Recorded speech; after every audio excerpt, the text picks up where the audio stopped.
The movement we've witnessed in Bangladesh over the past month is being called the first revolution led by Gen Z. We've seen a mass uprising by students of Bangladesh who are angry over an unfair job system, but has transformed into something that is about justice and fighting corruption in Bangladesh. After weeks of protest, more than 300 people have been killed.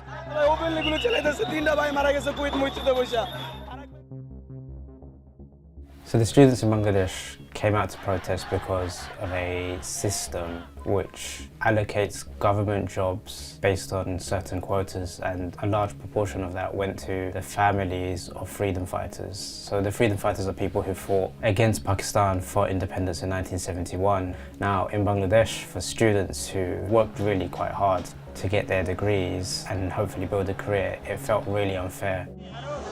The government has tried to contain it at every stage by arresting the student leaders, attacking them, by killing them. Those images have got out there and they've galvanized the population. When the Supreme Court overturned the quota, the protests could have stopped there. But people kept going because they wanted justice for those who'd been killed in the first few weeks. Over time, there was like a kind of greater mobilization, to the point that a month after the protest started, people were storming the residence of the Prime Minister, who had escaped in a helicopter. Sheikh Hasina was the longest serving female Prime Minister in the world. She'd been in power since 2009 and had also been Prime Minister in the 90s. But Sheikh Hasina's rule over the last 15 years in particular has been associated with corruption and repression. Not long after Sheikh Hasina left, thousands of anti-government protesters stormed her official residence. He ran all through the grounds, through the house.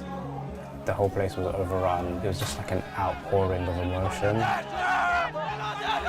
And I think for a lot of people, it was kind of like, while they've struggled, you saw all of this wealth on show and kind of really surreal pictures. Like there was a video of people just eating the food that had been left in the kitchen.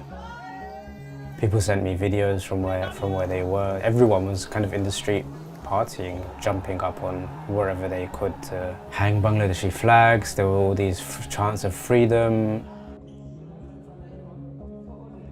They've nominated Muhammad Yunus to be the head of the interim government.